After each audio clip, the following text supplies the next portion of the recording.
Assalamualaikum warahmatullahi wabarakatuh.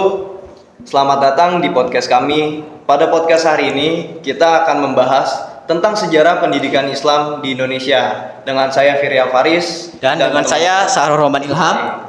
Nah, terima kasih sudah bergabung dengan kami dalam perjalanan menelusuri akar-akar pendidikan Islam di Indonesia. Nah, sebelum kita mulai, mari kita pahami mengapa sejarah ini begitu penting. Tenang dulu nih, saya punya pantun dulu nih. Apa tuh, Pak? Ya, sebelum kita mulai acaranya, saya mempunyai pantun nih buat para pendengar kita semua. Boleh. Badan kekar, umumnya tua. Umurnya tua. Cakep. Bawa pedang, bukanlah petani. Cakep. Apa kabar hadirin semua? Selamat datang di podcast kami. Bagus sekali ya pantun dari Sarul ini ya. Nah, kita lanjut aja kali ke pembahasannya. Ya, lanjut. Sejauh mata memandang, pendidikan Islam memainkan peran yang sangat penting dalam pengembangan intelektual, sosial, dan spiritual kaum muslim. Pendidikan Islam mempunyai sejarah panjang yang dimulai sejak zaman Nabi Muhammad SAW. Seiring berjalannya waktu, pendidikan Islam berkembang pesat dan memberikan kontribusi besar bagi peradaban manusia. Betul sekali. Sejarah pendidikan Islam itu membawa kita pada perjalanan yang memperlihatkan nilai-nilai pendidikan yang tinggi, penerjemah karya-karya klasik, pendidikan madrasah dan universitas terkemuka, serta pengembangan ilmu-ilmu pengetahuan yang meliputi matematika, astronomi, filsafat, dan kedokteran. Nah, berbicara tentang pendidikan Islam nih, apakah kalian tahu siapa orang yang pertama menyebarkan Islam? Nah, mari kita mulai dari awal nih. Pendidikan Islam dimulai dengan datangnya wahyu pertama kepada Nabi Muhammad SAW di Gua Hira.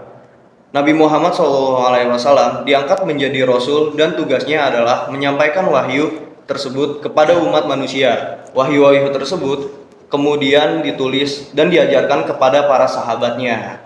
Nah, benar sekali ya.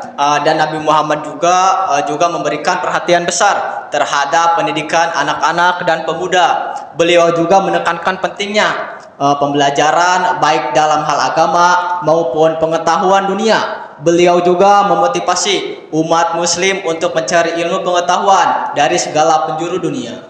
Nah, tapi ngomong-ngomong nih, kalian tahu nggak siapa tokoh yang berperan penting dalam menyebarkan Islam di Indonesia?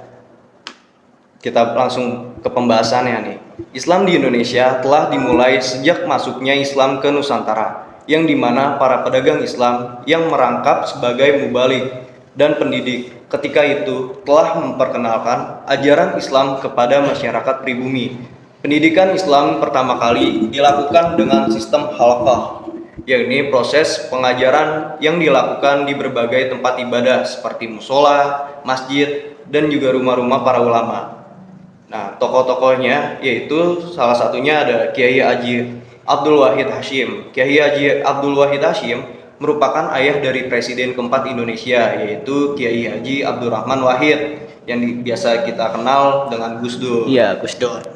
Dan yang kedua itu ada Kiai Haji Hasyim Asy'ari. Kiai Haji Hasyim Asy'ari dikenal sebagai pendiri serta pengasuh pesantren Tebu Ireng, Jombang yang menyandang gelar Rais Akbar. Yang ketiga itu ada Kiai Haji Ahmad Dahlan yang mendirikan organisasi salah satunya berdiri yaitu Muhammadiyah. Iya. Dan yang keempat itu ada Siti Walidah. Nah, salah satu tokoh ini ya penyebar Islam perempuan di Indonesia. Benar. Nah, sejak kedatangan Islam di Indonesia pada abad ke-13, pendidikan Islam telah menjadi salah satu pilar penting dalam pengembangan peradaban dan kebudayaan di negeri ini. Pendidikan Islam di Indonesia memiliki karakteristik unik yang terkait dengan sejarah, budaya, dan kearifan lokal. Nah, betul sekali nih. Sejarah pendidikan Islam di Indonesia dimulai dengan peranan para ulama dan wali yang menyebarkan agama Islam dan sistem pendidikan di wilayah-wilayah yang mereka kunjungi. Mereka mendirikan pesantren, sebuah lembaga pendidikan Islam tradisional yang menjadi cikal bakal perkembangan Islam di Indonesia. Pesantren yang awalnya dikenal sebagai dayah atau langgar menjadi pusat pembelajaran agama dan pendidikan Islam pada masa itu. Di pesantren, para santri atau yang disebut murid belajar tentang agama Islam, membaca Al-Quran, mempelajari ilmu-ilmu keislaman, dan menghafal hadis serta kitab-kitab klasik. Tetapi pesantren juga tidak hanya menjadi tempat pembelajaran agama nih, tetapi juga menjadi tempat penyebaran kebudayaan Islam. Selain itu, pendidikan di pesantren juga cakup aspek moral, etika, dan kedisiplinan. Hal ini juga membuat pesantren memiliki peran yang sangat penting dalam membentukan karakter dan kepribadian santri. Nah, seiring berjalannya waktu, pesantren di Indonesia mengalami perkembangan dan transformasi. Pada abad ke-20, terjadi modernisasi dalam sistem pendidikan Islam di Indonesia. Pemerintah kolonial Belanda membuka sekolah-sekolah Islam modern yang menawarkan kurikulum yang lebih luas, termasuk pelajaran umum seperti matematika, sains, dan bahasa nasional. Ya, pada saat itu juga terjadi perdebatan antara kaum tradisionalis dan modernis mengenai pendidikan Islam di Indonesia. Kaum tradisionalis lebih menekankan kepada pendidikan agama yang kental dengan nilai-nilai Islam. Sementara kaum modernis yaitu berupaya mengintegrasikan pendidikan Islam dengan pendidikan umum untuk menjawab tantangan zaman.